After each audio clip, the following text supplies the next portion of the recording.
reportajes, consejos y entretenimiento de la mano de la ciencia moderna y el saber popular. El informativo de Laboratorio Soluna. Dirige el doctor Jorge Holguín.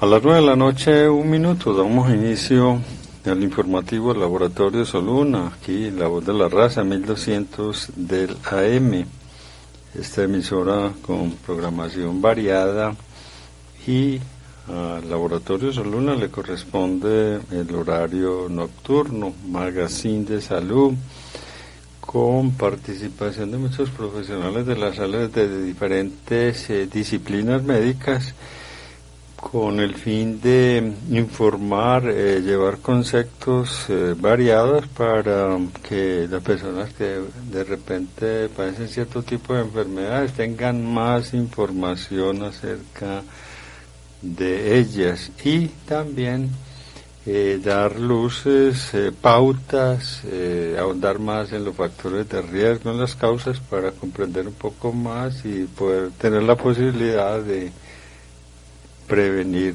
las enfermedades y promocionar la salud. De parte del Laboratorio Soluna, pues énfasis en los nutrientes, unas sustancias naturales que acompañan igualmente en el flujo sanguíneo las sustancias terapéuticas. Entonces hay una empatía en ese sentido.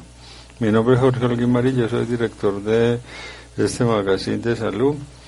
Esta noche en el Control Master, Wilson Restrepo Cano, y también en este momento pueden acompañarnos en la emisora virtual del Laboratorio Soluna, www.solunaradio.com.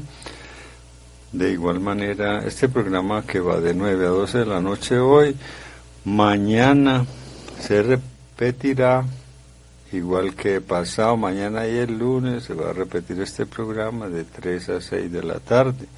Los días viernes participan 2 médicos de la Universidad de Antioquia con una gran experiencia. Cada 8 días nos traen unos temas especiales. Ellos son el doctor Juan Miguel Ruiz y el doctor Edier Velázquez. Ellos están ubicados en su trabajo en el municipio de Bello, Parque de Bello, ahí en el edificio San Ignacio, diagonal a la iglesia Nuestra Señora del Rosario, consultorio 307, es muy fácil llegar. Las personas que quieran consultar, preguntar por todo lo que ellos ofrecen, hay un teléfono único, es 319-588-0145. 319-588-0145. A esta hora de la noche saludamos al doctor Juan Miguel. Muy buenas noches. Buenas noches, doctor Holguín, y a todos los oyentes. Efectivamente, una nueva jornada de educación para nuestros oyentes. Entiendo que hemos tenido mucha acogida y por lo tanto seguiremos aquí ofreciéndoles muchos temas.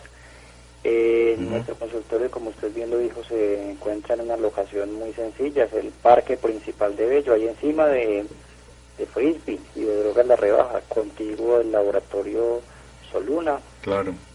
Y estamos disponibles para todos nuestros oyentes. Sí, señor. También está con nosotros el doctor Edier Velázquez. Doctor Edier, ¿cómo está?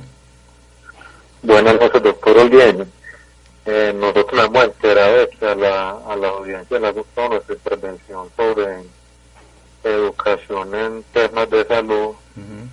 Entonces aquí estamos cumpliendo con nuestro objetivo, educar a las personas acerca de temas de salud para que se instruyan acerca de la enfermedad que padecen, que pasen sus familiares, como que sepan qué es lo que les están tratando y conozcan más a fondo los diagnósticos, y no solamente saber que toman un medicamento, sino de pronto conocer un poquito cómo es por qué lo toman y qué consiste en la enfermedad que padecen.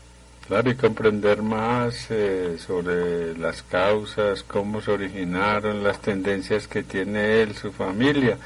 Esto da pautas para hacer un cambio actitudinal. Muchas veces una persona no toma ese cambio porque no se ha concientizado y no ha comprendido bien sobre el proceso de enfermedad que está padeciendo. Estamos completamente seguros que con información, porque la verdad pues en salud hay mucho que hablar, pero a mí me parece que hay que plantear soluciones y la educación, la información es una herramienta importante.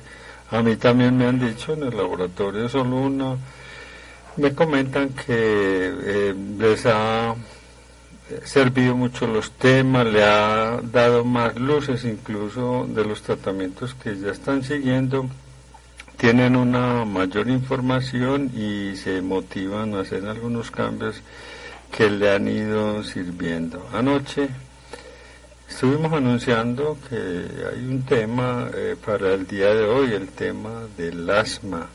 Ese es un tema bastante importante. Hoy estuve leyendo sobre que en el mundo más o menos unos 340 millones de personas pueden padecer, y más o menos la estadística dice, padecen asma.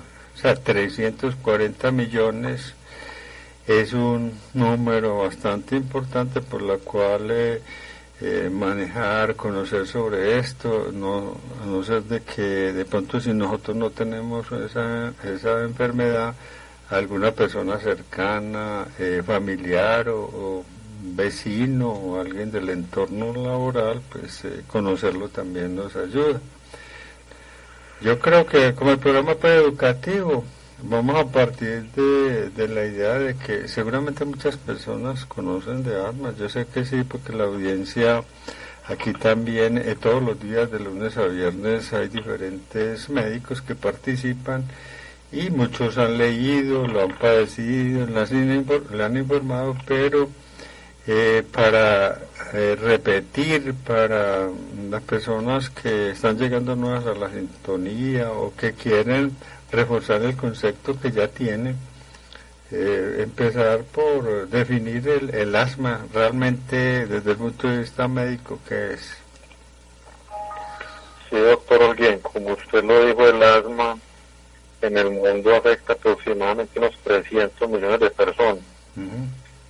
Cuando uno habla con las personas, con un paciente, con un amigo, con un familiar, siempre refiere a uno, sí, tal persona es asmático, sí, yo conozco asmático, mi hijo es asmático, tal familiar es asmático. Es una palabra que está muy en boca de las personas. A veces sí es asma, a veces son alergias, a veces son otras enfermedades respiratorias, pero está muy común y esto es una enfermedad bastante común también encontrarla.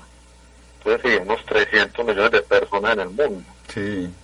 Se puede decir que uno por eso que como sería un rango entre un 1 y 18% de la población, y en los niños, un 10% de los niños en el mundo padecen asma. Es una enfermedad más de la infancia, suele originarse en la infancia. Es cuando encontramos adultos con asma de nuevo, que uno dice, bueno, venía bien y empiezan con asma, es más escaso eso, es más común encontrarlos desde niños. Cuando empieza desde niños, a veces esta enfermedad asmática desde la infancia empieza a mejorar en la adultez a medida que el sistema inmunológico se desarrolla, a medida que las vías respiratorias ya aumentan en el calibre. Entonces en los niños son muy estrechas y cualquier inflamación los hace más susceptibles a crisis asmáticas. Pues por eso los niños asmáticos y en la adultez muchas veces eso desaparece o puede persistir. Entonces hay que determinar, para determinar el momento exacto en el que inició el asma es difícil, porque la inflamación a veces puede ocurrir con mucha antelación. La persona puede decir que llega a la adolescencia o a la adultez con asma, y de pronto cuando era niño ya había tenido crisis asmáticas, o no se habían dado cuenta, de pronto parecían una enfermedad viral, porque a veces a los niños les da una enfermedad viral, una gripa, un cuadro respiratorio viral común, y de pronto le da más fuerte, y pues resulta que ahí le había dado con asma también. Entonces por eso hay niños que les da más fuerte una enfermedad gripal que a otros, porque de pronto son asmáticos, entonces les da más duro, por decirlo así. Pero definir el momento en que una persona se diagnostica con asma es difícil por eso, porque los síntomas, la inflamación empieza con mucho tiempo antes de que empiece a manifestar los síntomas. Ahora sí, ¿qué es el asma? Sí. El asma es una enfermedad inflamatoria crónica de las vías respiratorias en la que hay una hiperreactividad a cualquier causante, alergenos por ejemplo, polvo, medicamentos, alimentos, calor, frío.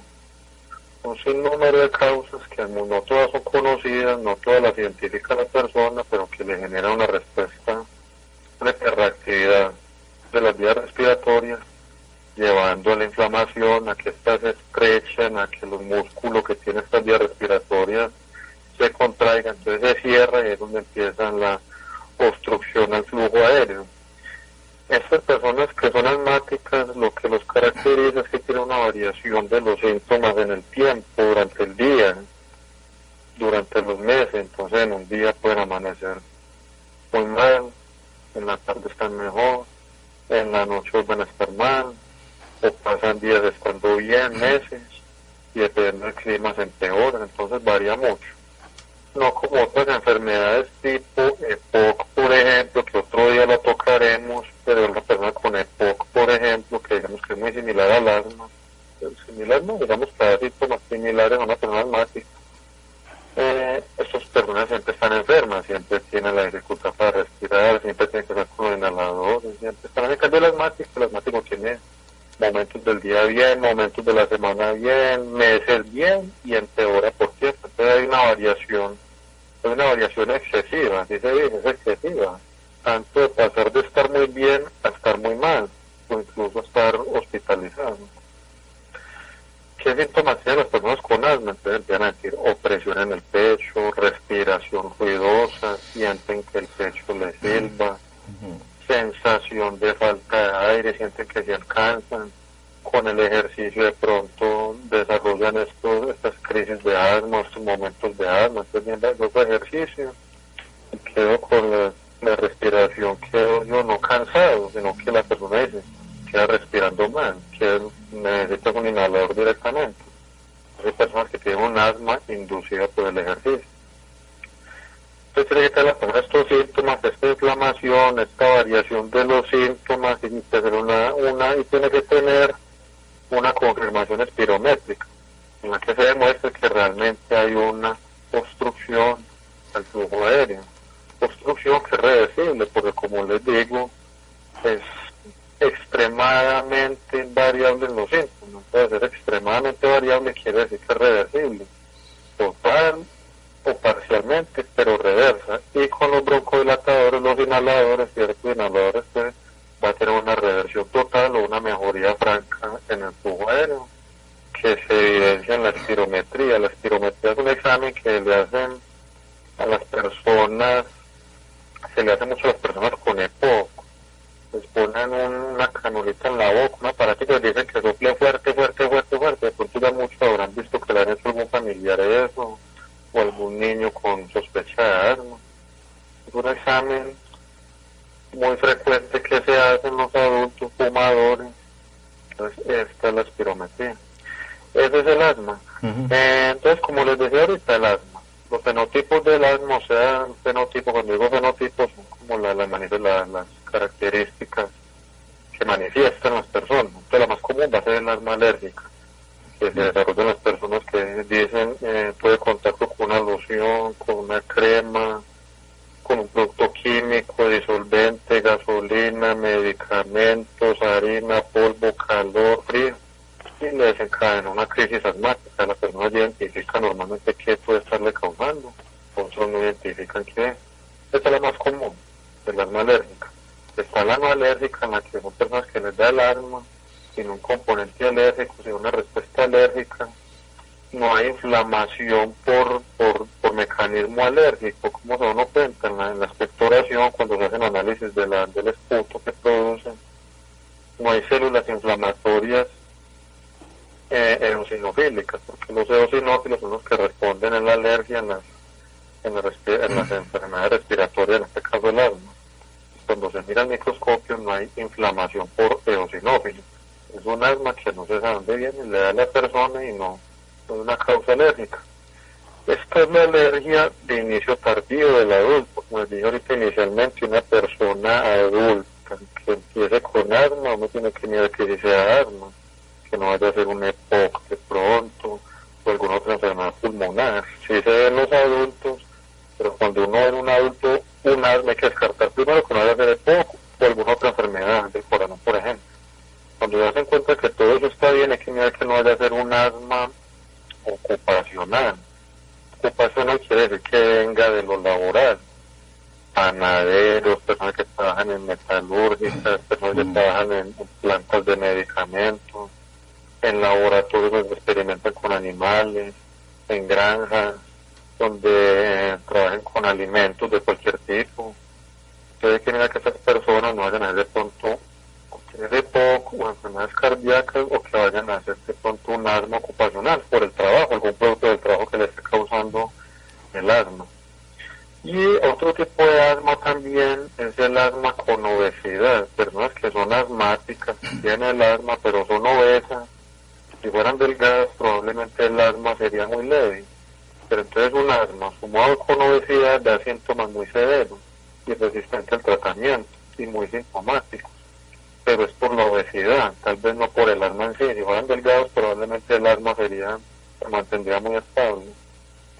Entonces, básicamente, esto viene siendo lo que es el asma. Sí.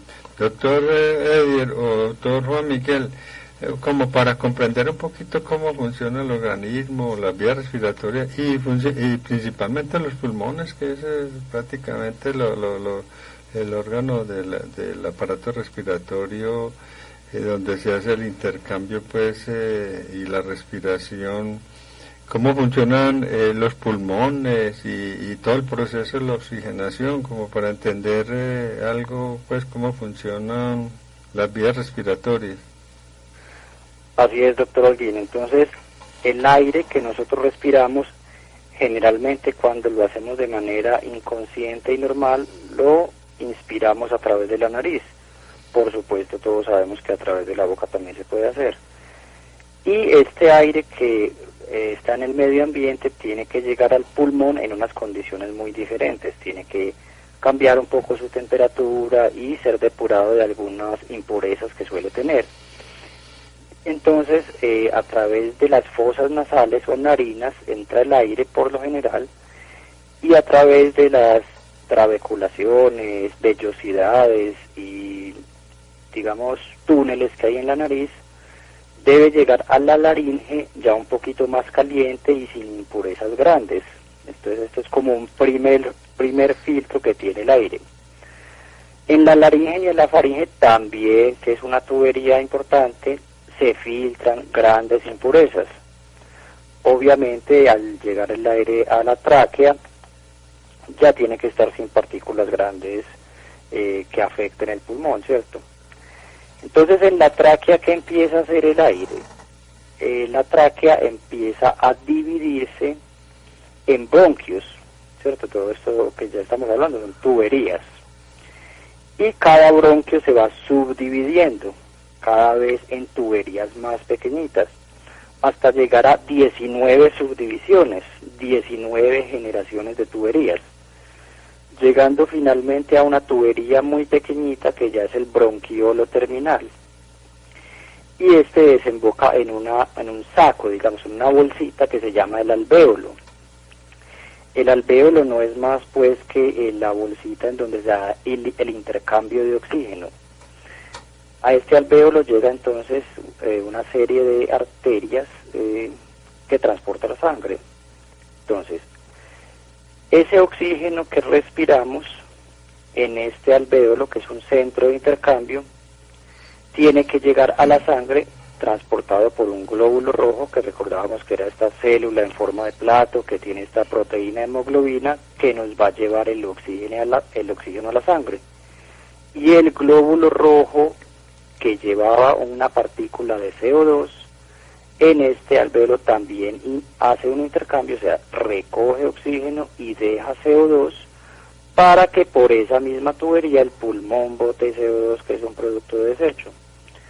Entonces, en estos bronquiolos y estas tuberías que hablábamos, están revestidos de una musculatura que va a determinar cuándo se deben contraer y cuándo se deben dilatar, ¿cierto? Y además estos órganos pulmonares tienen una, digamos, fuerza mecánica externa, que es un músculo importante que queda entre los pulmones y el abdomen, que se llama diafragma. Entonces, cuando necesitamos inspirar, este músculo diafragma se aplana para que los pulmones se agranden y puedan inspirar mucho aire. Y cuando necesitamos botar aire, este músculo muy grande se dobla para que los pulmones se hagan muy pequeñitos y boten. Este mecanismo de respiración nosotros no lo notamos. Esto funciona prácticamente a través de un reloj cerebral que es el sistema nervioso autónomo, que usted muchas veces lo ha mencionado, doctor Olguín, el cual tiene unos centros eléctricos en el tallo cerebral que sin nosotros darnos cuenta van al nervio frénico, que es el que controla el diafragma. Nosotros no pensamos que estamos respirando. Nuestros oyentes respiraron todo este tiempo que yo estuve haciendo esta explicación y no se dieron cuenta. Ahora que estoy hablando del tema, pueden pensar en eso y ya están respirando por su propia cuenta, siendo conscientes de ello. ¿Por qué? Porque también el sistema nervioso central puede participar a través de otras conexiones. Por eso nosotros cuando queremos inspirar profundos conscientemente lo podemos hacer, y cuando queremos botar mucho también lo queremos hacer, ¿cierto? Entonces, cuando nosotros inspiramos, porque esto es un sistema de presiones, por decirlo así. Cuando nosotros necesitamos inspirar, tiene que bajar la presión del aire dentro del pulmón, es decir, como que el pulmón tiene que succionar para que entre aire, y cuando tenemos que botar tiene que aumentar la presión pulmonar para que pueda soplar hacia afuera. Entonces aquí está una parte muy importante de lo que mencionaba el doctor Edier Velázquez respecto a lo que evaluamos en la función pulmonar, y es que cuando nosotros hacemos una respiración involuntaria, botamos e inspiramos alrededor de medio litro de aire, unos 500 mililitros. Pero nosotros podemos hacer una respiración forzada, o sea, cuando nosotros inspiramos todo lo que podemos, hacemos una gran inspiración hasta donde nos dé, podemos inspirar hasta 2.500 mililitros, 2 litros y medio de aire, eso es lo forzado. Y cuando nosotros queremos botar todo lo que tenemos de una manera forzada, podemos botar hasta 1,5 litros, 1.500 mililitros, para tener un aire residual de 1.500 mililitros, el que no podemos botar. Es decir, les explico, nosotros botamos todo el aire que podamos, colapsamos la mayor cantidad de pulmón que queramos, incluso así el pulmón va a tener una reserva de 1.500 mililitros de aire para una cuestión que se llama la capacidad vital total de 6 litros pulmonares. ¿Por qué explico todos estos números? Sí. Porque esto es lo que medimos en este famoso examen llamado espirometría. Es decir, vemos qué tanta capacidad tiene el pulmón de botar todo el aire y qué tanta capacidad tiene de recibir. ¿Y ahora qué sucede con el asma ahí? ¿Cómo cambia todo?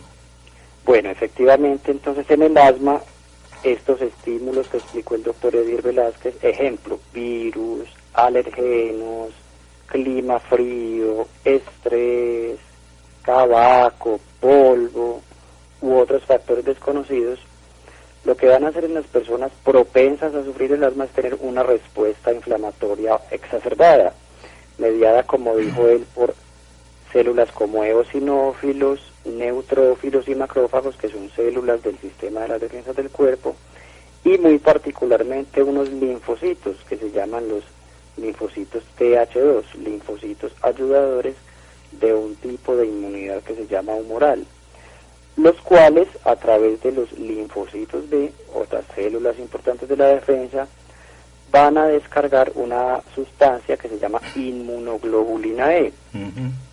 ¿Qué hace esta inmunoglobulina? Ir a otra célula responsable de las reacciones alérgicas que se llama mastocito y unirse de una forma anormal, de una forma muy exacerbada, haciendo que esta célula libere unas sustancias llamadas leucotrienos.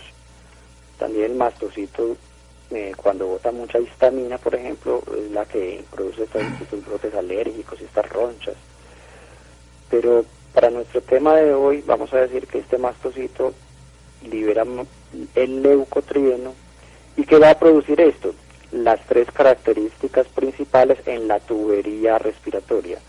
Y es que broncoconstricción, o sea, esa tubería se constriñe, se aprieta, dejando pasar menos aire. No contento con apretarla, le hace una inflamación en la pared y además de eso lleva a una exacerbada producción de moco. Entonces, ¿qué estoy diciendo con todo esto? Esta respuesta alérgica exacerbada tapona la tubería. Entonces, cuando el paciente quiere botar mucho aire, no puede porque esa tubería lo está actuando en contra de resistencia, entonces deja mucho aire acumulado adentro. Y entonces el pulmón empieza a silbar. Por eso el paciente dice, ¿me están silbando los pulmones? Claro. Intente silbar a través de una tubería pequeña. O sea, la sibilancia, ¿qué parte de las vías respiratorias recorre? La sibilancia es más de asma. ¿Por qué? Debido a que el asma tiene que ver con tráqueas y bronquiolos terminales. Es decir, con tuberías, no tiene que ver con el alvéolo, que es el punto de intercambio, que ese es más el que se afecta en neumonías. En EPOC pueden haber sibilancias cuando hay exacerbaciones infecciosas, pero no suele ser el caso. Para el conocimiento general de nuestros oyentes, cuando el pulmón silba, cuando la tubería silba, es más de asma a menos que haya una exacerbación infecciosa del EPOC. Entonces, como les decía, como el asma solo afecta tubería y no alvéolos, que es el punto de intercambio, entonces puede producir las sibilancias. Y como lo explicaba el doctor Edir Velázquez, lo característico es lo variable que es en el tiempo.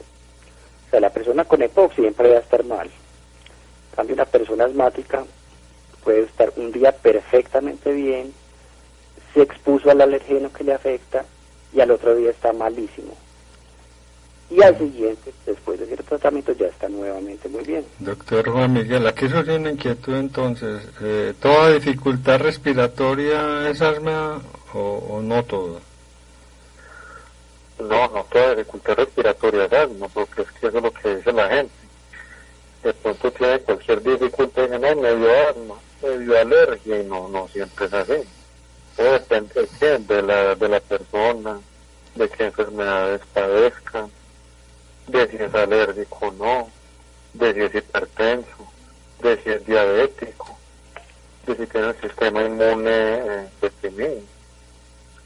La persona con dificultad respiratoria tranquilamente puede tener una rinitis alérgica, una alergia por cualquier producto como los que mencioné ahorita, una infección viral, una infección viral y empieza a asfixiarse, y puede que no tenga una infección viral muy fuerte, un coronavirus por ejemplo, y se puede sentir asfixiado o un cuadro respiratorio como pues hablemos de cualquier, las gripas que se daban normalmente.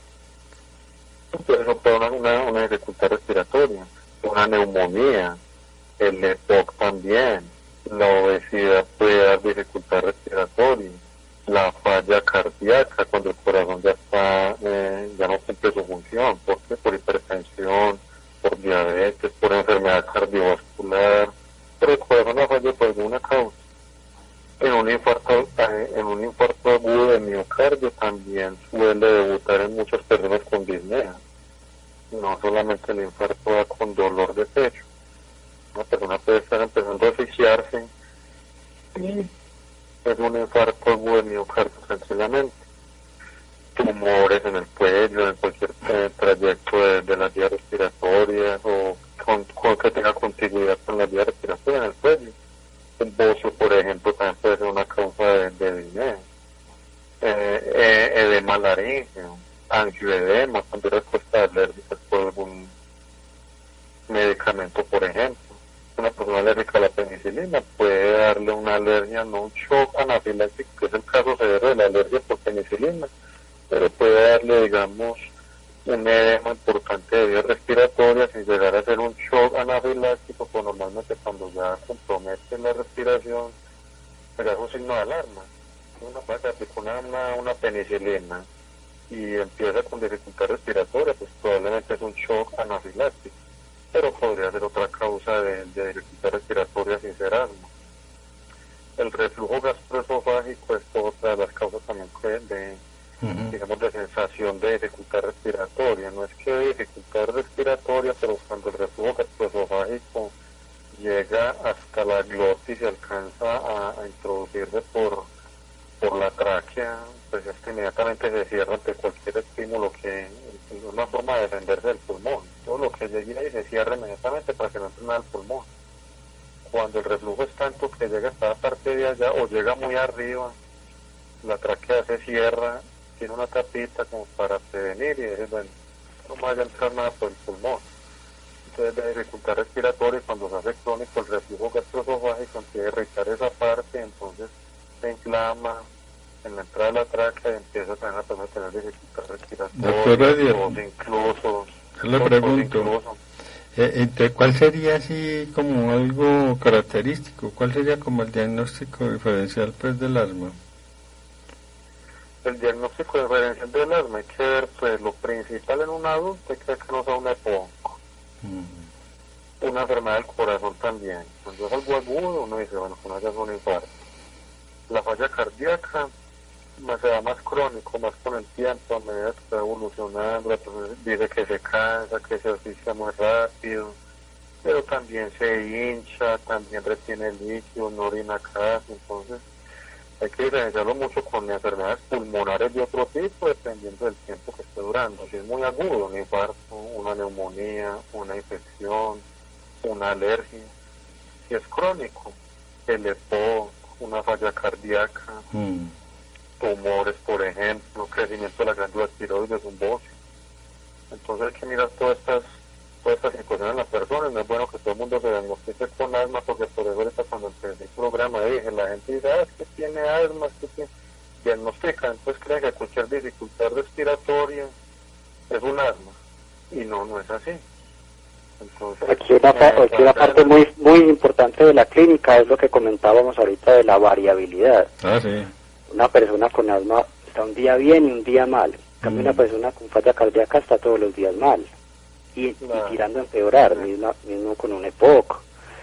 Las personas con neumonía tienden a empeorar rápido, empeorando. Entonces, en el momento agudo son difíciles de diferenciar porque se presentan con la dificultad respiratoria muy típica, aunque algunas otras enfermedades las acompañan otros signos, pero es más fácil como de distinguir en lo crónico. Personas que se someten a un estrés o están con un alergeno y se empeoran, pero van variando, mejorando, empeorando. Entonces lo crónico es más fácil diferenciar. Una infección viral es muy distinta. Claro. Entonces, cuando sospecha el asma en la persona hay que entrar ya a hacer el diagnóstico. Una vez se sospecha, entonces ya uno busca el diagnóstico, las características clínicas, ¿cuáles son? Sensación de opresión en el pecho, como que el pecho está apretado, como que se lo cerraran, falta de aire, sensación, lo que llamamos la disnea, la persona siente como esa sed de aire, hay tos también, hay tos muy constante, una respiración ruidosa, a veces con sibilancia, silba.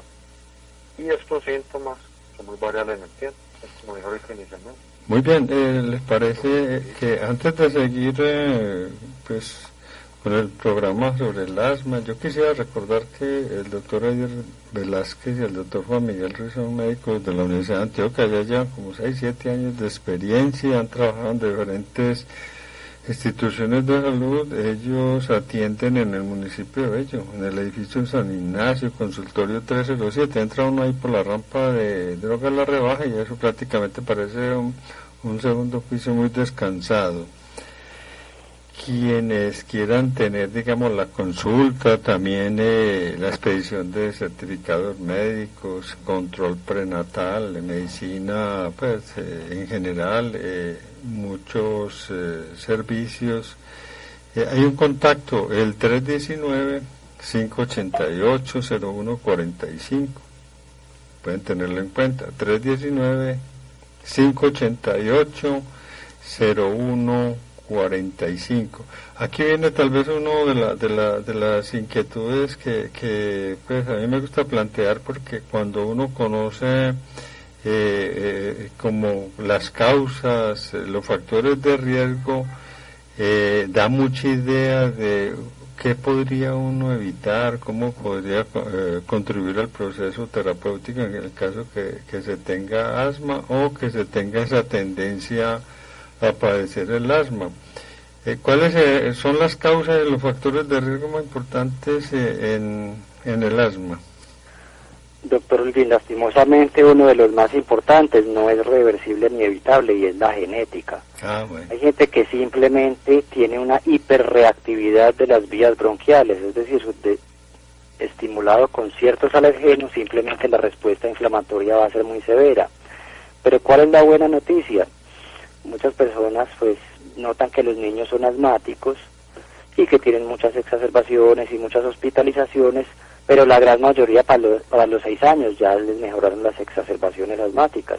Es decir, que es una enfermedad que se autolimita en la mayoría de los casos. Algún otro porcentaje llega hasta la edad de 10, 12 años todavía teniendo unas exacerbaciones. Para la gran mayoría de los asmáticos a la adultez ya no tener exacerbaciones. Por eso es que nosotros vemos los antecedentes de los pacientes. No, yo era asmático cuando era pequeño, ya cuando cumplí 6, 7, 8, 10, 12 años ya me dejaron de dar crisis. Entonces este es uno de los factores iniciales de riesgo. Otro lo explicaba el doctor Edgar Velázquez, y es la obesidad. ¿Por qué la obesidad? Yo explicaba hace unos momentos sobre el músculo diafragma, el cual se tiene que aplanar para que el pulmón pueda recibir mucho aire, ¿cierto? ¿Qué pasa con un obeso? Bueno, que tiene mucha grasa en la zona intestinal, en la zona abdominal, perdón.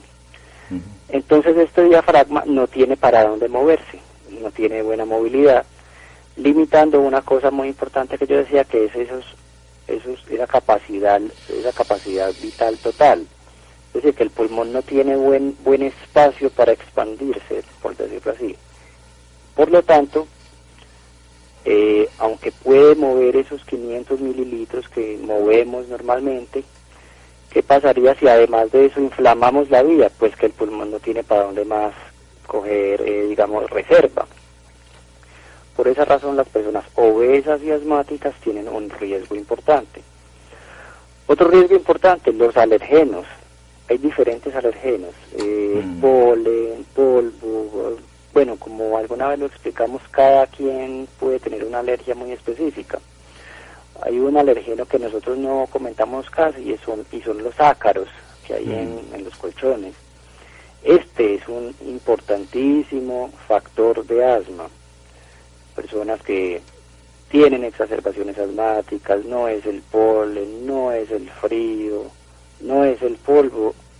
Hombre, busquemos a ver si no tiene ácaros en los pulmones. Esto es sencillo. Lavar bien las sábanas, plancharlas bien, cambiar la ropa, el mismo tratamiento con toda la ropa de la casa, cortinas. Y muchas personas, al erradicar los ácaros de la casa, pueden mejorar de las exacerbaciones crónicas de asma. Cambiar colchones, que por ahí cada cuánto, depende. Eso depende. Pongámosle que si la persona está teniendo exacerbaciones de asma, cada 5 años aproximadamente podemos cambiar colchón, siempre y cuando lo más importante es el aseo de la sábana y la planchada, sábanas y ropas, porque parte de los ácaros mueren con la limpieza, con la lavada, pero algunos quedan vivos y hay que planchar. Entonces es difícil decir cada cuánto tiempo hay que cambiar los colchones, pero yo recomendaría unos 5 años. Bueno, otra cosa importante, las profesiones. ¿Por qué? El doctor Edir explicó que algunos profesionales están expuestos a diferentes alergenos. Panaderos, por ejemplo, las harinas, veterinarios que están expuestos a los pelos de los perros y los gatos o los animales, y bueno, digamos trabajadores que están expuestos a otras partículas volátiles, contaminantes industriales, alimentación, farmacéuticos, etcétera. Factor importante también, el tabaco. Pues no queremos añadir a una inflamación crónica de la tubería, pues el tabaco, pues ya hemos explicado lo nocivo que es para esta tubería pulmonar. Y otro factor, la contaminación. La contaminación del aire, pues es algo que digamos que no solo contrae partículas nocivas para la tubería pulmonar que pueden producir hiperreactividad, sino que aire demasiado contaminado también tiene un porcentaje de oxígeno menor, lo cual agrava el problema. Y ya otros factores diferentes que pueden exacerbar un asma, el ejercicio, infecciones virales, bacterianas y algunos fármacos como los beta bloqueadores, que lo que hacen es producir una mayor constricción de la tubería. Ejemplo, metoprolol, propranolol, que son medicamentos comunes para las taquicardias y la hipertensión, que en asmáticos no se pueden dar por esa razón. Por eso explicaba yo que esta tubería tiene un alineamiento muscular externo que ayuda a que se apriete o que se dilate. Claro, y que no son todos los antihipertensivos, porque ese es el temor, que de pronto que produce tos, pero no todos, y hay que seleccionar pues a quienes los medicamentos antihipertensivos.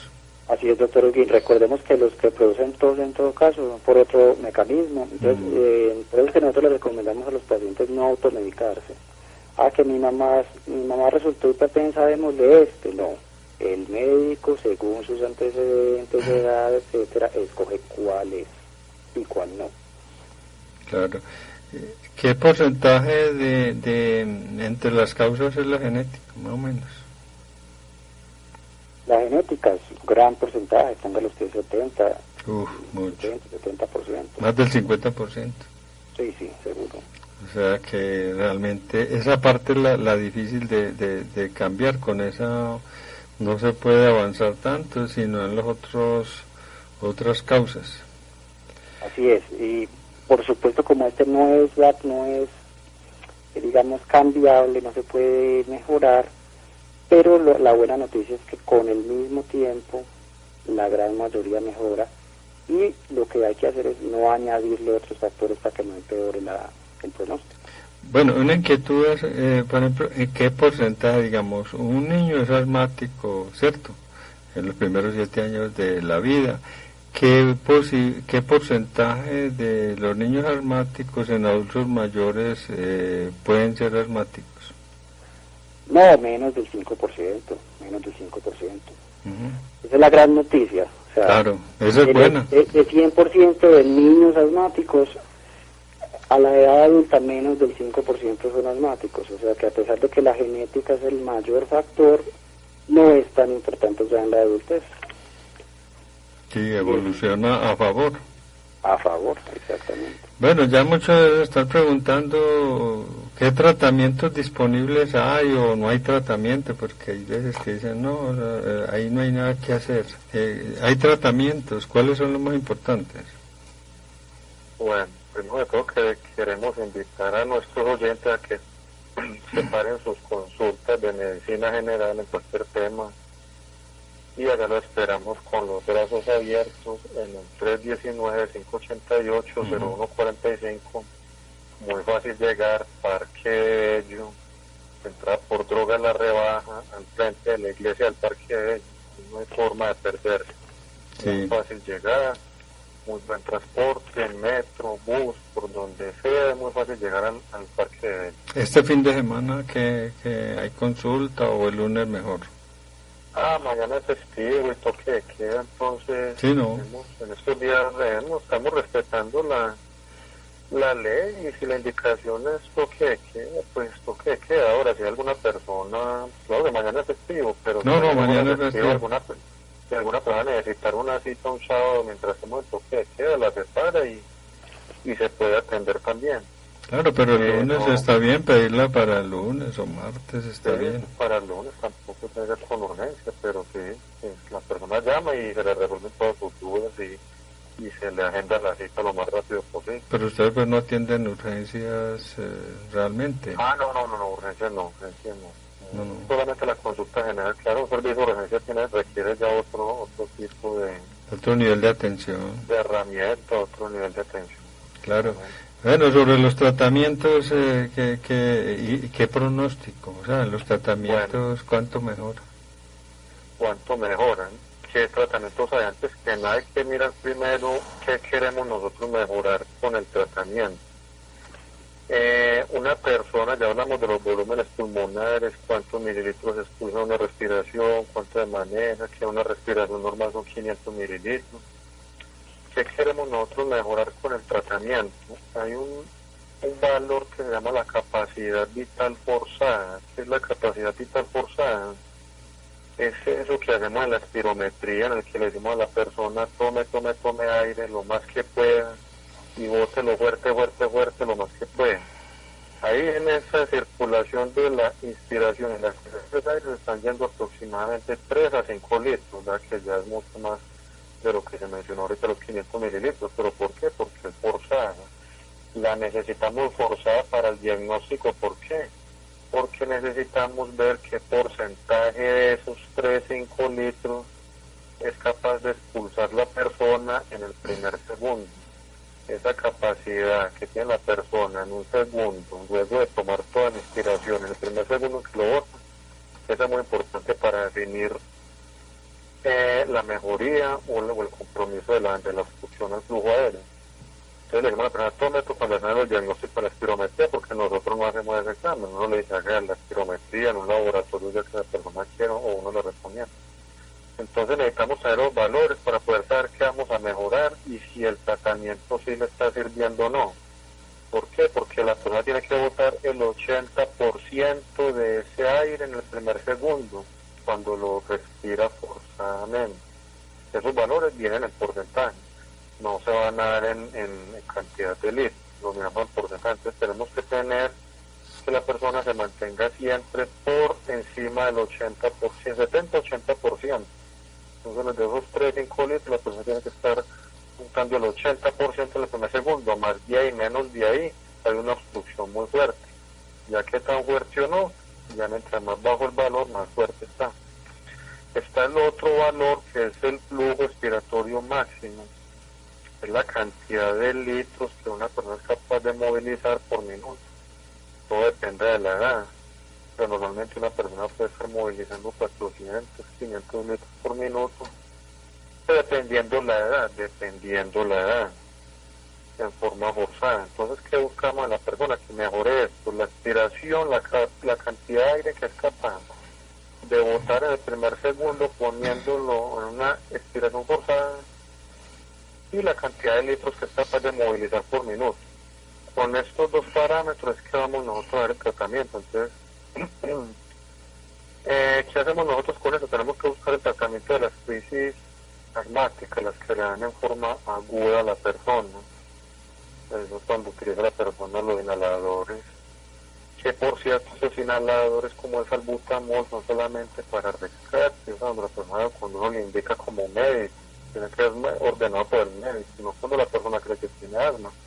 cuando le mando un inhalador texto a la persona, es para que lo utilice solamente cuando tiene crisis asmática, porque ya dijimos, es muy variable el asma. Un día está bien, otro día está mal, un mes está bien, el otro mes está mal, una semana está bien, otra semana está mal, amaneció bien, se acostó mal. ¿Por qué? Porque estos inhaladores, cuando los usan, este tipo de inhaladores como el salbutamol, pero cuando los utilizan en forma constante, siempre, toda la vida para el asma, eso tiende a complicar el asma, a que el asma sea más difícil de tratar. Estos inhaladores funcionan con unos receptores beta adrenérgicos, unos receptores que hay en el pulmón, que cuando allá llega el medicamento del inhalador, ¿qué hace con esos receptores? Llega allá el inhalador, de forma microscópica, se une a esa llavecita que está en el pulmón y le dice al pulmón, relájese, suelta el músculo. Al soltar el músculo, las vías respiratorias se abren, porque las vías respiratorias están formadas de músculo también. Entonces el músculo, igual que las arterias, como lo antihipertensivo. Entonces cuando estos músculos se aflojan por el inhalador, la vía respiratoria se abre. Cuando se utiliza mucho el inhalador, el asma se hace más difícil de manejar, la persona se puede complicar más fácil por asma, mayor mortalidad por asma, o sea, mayor frecuencia de complicaciones y de muertes por asma. Y fuera de eso, estos inhaladores hacen que al último esos receptores que tiene allá beta adrenérgicos, al último no se expresen, que es lo que llaman la taquifilaxia. La taquifilaxia es cuando el medicamento ya pierde su efecto. ¿Por qué? Porque ya hizo, como digamos, una tolerancia del organismo a él. Entonces, por eso estas personas asmáticas deben consultar, porque si hay unos inhaladores que se le deben mandar, pero son otros que contengan este tipo de medicamentos beta adrenérgicos y unos esteroides inhalados. Entonces, cuando uno va a buscar en la persona, le hace la espirometría y luego le puede repetir la espirometría al mes, por ejemplo, a ver qué tanto mejoraron estos valores del volumen expiratorio forzado en el primer segundo, del flujo expiratorio máximo, para empezar a escalar. Entonces, el primer escalón son las personas estables, los que nomás les da crisis asmática 2 veces a la semana, si mucho, o más de 2 veces, menos, pues, o sea, menos, cada 15 días, cada mes. Cuando la persona empieza a tener ya síntomas muy frecuentes, más de 2, 3 veces a la semana, varias veces durante el día, entonces hay que pasar a otro paso ya más diferente, en el que se mandan los inhaladores para los rescates, hay que ordenarle unos esteroides inhalados. Bueno, sobre eso, doctor Reyes, sobre eso, ¿qué pasa si le da por continuamente estar utilizando, digamos, beclometasona o así? ¿Qué pasa si lo usa, si no lo necesita? Si no lo necesita, este no es un beta adrenérgico, es un esteroide. Los esteroides son los indicados en el tratamiento del asma. ¿Qué pasa? Cuando uno le manda un esteroide a una persona, la beclometasona no me gusta tanto a mí, esas son las más comunes, la beclometasona y estos esteroides que tiene que hacer la persona, enjuagarse muy bien la boca luego de utilizarlo. ¿Por qué? Porque esto a largo plazo, el problema es que son muy buenos para el asma y hay otros más, pero el problema es que pueden dar problemas de infecciones en la boca, en la garganta. Tienen poco riesgo, son esteroides y ya sabemos que los esteroides son muy malos para el sistema adrenal y para el azúcar y para todas estas cosas. Inhalados no tienen tanto problema en ese sentido, no se absorben tanto sistémicamente, no tienen los efectos adversos como si fueran orales, como una prednisolona o esto. Pero si tienen mucha infección, de que la persona tenga efectos locales, irritación, sequedad de boca, infecciones, hongos en la boca, en la lengua. Entonces la persona tampoco puede estar automedicando esto sin necesitarlo, porque si bien son los indicados en asma, hay que verificar que sí sea asma también, porque todas que van a inhalar ante cualquier dificultad respiratoria con lo primero que agarran. Entonces sí se utilizan, yo prefiero utilizar otros mejorcitos, son mucho mejor efecto, digamos son más suaves en sus efectos adversos, pero sí hay que usarlos y hay que saberlo utilizar, hay que saberlo dosificar también, porque tiene un horario, es una que se van a aplicar eso varias veces al día, ¿no? Hay que utilizarlos de una forma muy controlada.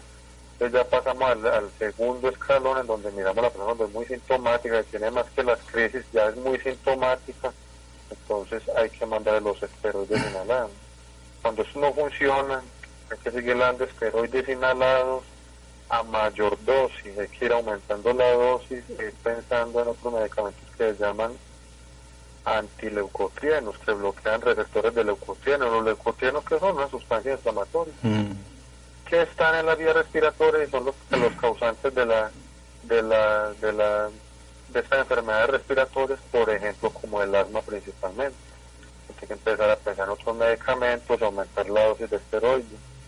Cuando esto no funciona, hay que seguir aumentando la dosis de esteroide, hay que ir pensando en otros medicamentos anticolinérgicos inhalados, y hay que ir pensando también, cuando esto no funciona, en empezar a dar esteroides orales, o sea, sistémicos ya orales, y pensar en medicamentos biológicos. ¿Qué son los medicamentos biológicos? Una vacuna, por ejemplo, es un medicamento biológico. Los anticuerpos, cuando se le dan anticuerpos a otra persona, se producen de un organismo vivo, se extraen, se purifican y se inyectan en una persona. Normalmente estos productos son extraídos de animales. Usan animales y se lo inyectan a la persona. Son medicamentos peligrosos también, porque pueden generar respuestas inmunológicas severas en las personas. Y estos medicamentos biológicos ya son ordenados ya por neumólogos, alergólogos. Uno, pues, para llegar a un caso tiene que ser un asma muy severa, que las hay. ¿Cuáles son las asmas severas? Las del adulto, por ejemplo, tienden a ser más refractarias al tratamiento. Cuando es la de los niños que persisten en la adultez, normalmente estas son más fáciles de tratar. La del adulto, de niños perdidos, que van adquiriendo más de este tipo de medicamentos biológicos. Doctor Edier, ¿cuándo un asma severa debe irse para un servicio de urgencias? Bueno, sí. Sí. Esta la tomo yo porque efectivamente, como usted lo dice, la gran mayoría de estos problemas son autolimitados y les basta con un servicio de consulta externa en el que se manda medicamento para la casa. Y dentro de las cosas que decía el doctor Edier, importante es que muchos de estos inhaladores se deben usar con una cámara espaciadora. ¿Por qué? Porque a veces cuando estas boquillas se ponen directo en la boca, todo el producto queda en la boca, debido a que lo importante es que llegue al pulmón una sustancia que se llama aerosol, que son partículas más pequeñitas para que puedan llegar a los bronquiolos, que son estas tuberías pequeñas del pulmón. Entonces, algunos inhaladores nuevos pueden usarse sin cámara inhaladora, pero digamos que los genéricos, el salbutamol, la dexametasona, deben ser usados con cámara inhaladora, y esto se compra en la farmacia. Pacientes que no responden a esta clase de terapias, y sobre todo se da en niños, aunque a veces también se da en adultos, que vamos a explicarlo fisiológicamente. El alvéolo tiene que vencer muchas barreras para llevar el oxígeno hasta la hemoglobina. Recuerdan que decíamos que esta bolsita alveolar es como una bolsa de intercambio, pero para llevar una partícula de oxígeno hasta la sangre tiene que atravesar el neumocito, que es la célula funcional del pulmón, tiene que atravesar un espacio líquido, que es el espacio intersticial, tiene que atravesar otro espacio plasmático para llegar a la arteria, que es la sangre. Entonces, digamos que en el asma todo esto está muy inflamado, ¿no? Hay demasiado espacio, hay demasiada barrera que cruzar, entonces muy poquito es el oxígeno que llega a la sangre. Cuando estos mecanismos, estos medicamentos no son capaces de vencer estas barreras, ¿qué tenemos que hacer? Pues aumentar el oxígeno de alguna manera en el alvéolo.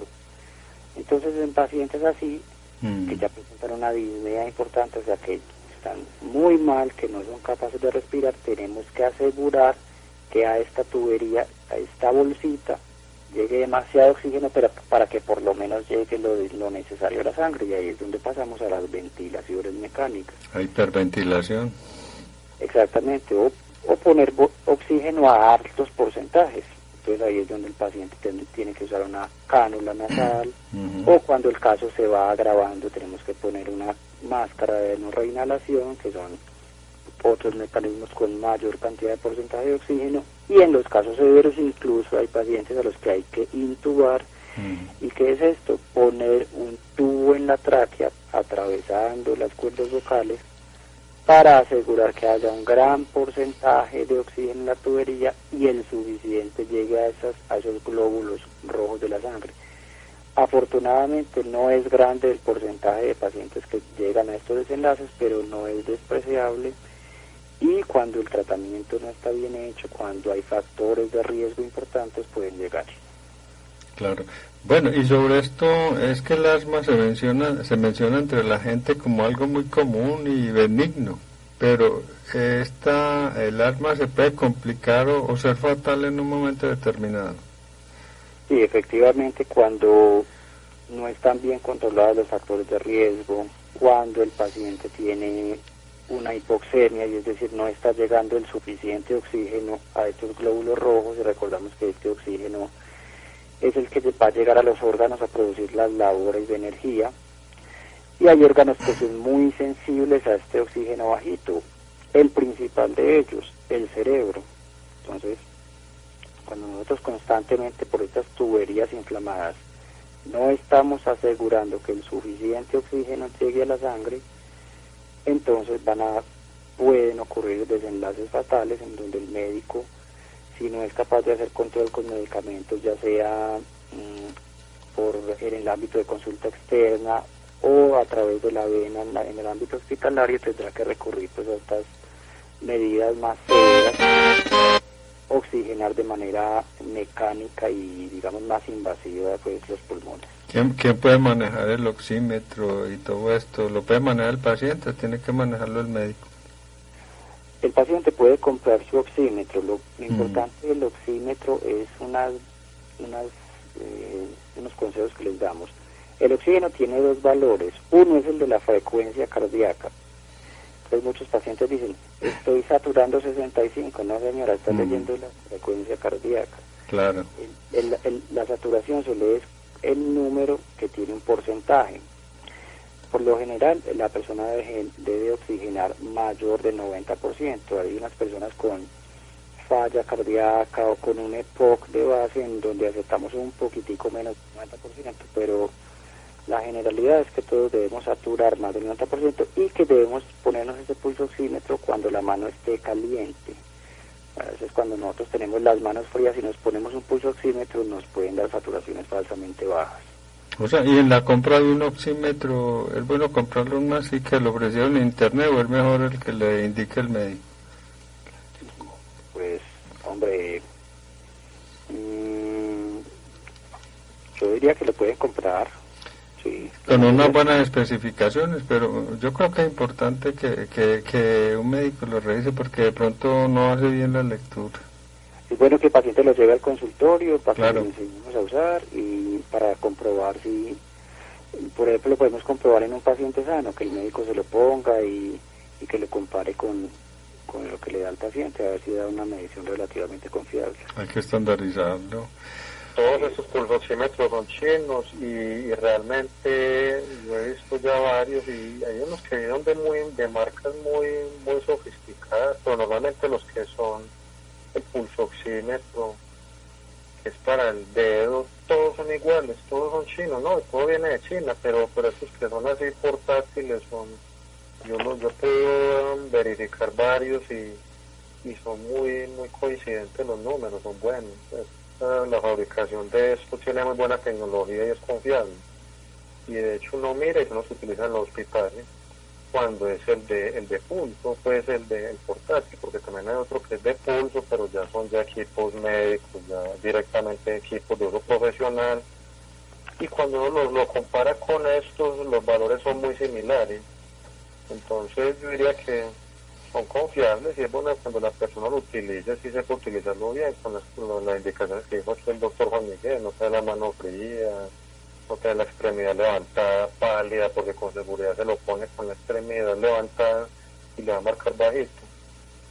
Pero estos son buenos y cuando la persona vaya donde el médico lo puede llevar, cuando hay una cita con nosotros llevarlo y uno lo mire, lo compara y y se da uno cuenta pues qué tipo de calibración tiene, pero... ¿Y cómo toma la lectura? Los que hay en el mercado son muy buenos.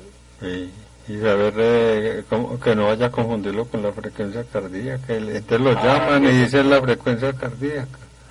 Sí, eso me ha pasado varias veces. Sí. Estoy saturando 54, no, tranquilo. Y hablando tranquilamente, no. No, ahí es donde claro. Bueno, les cuento que...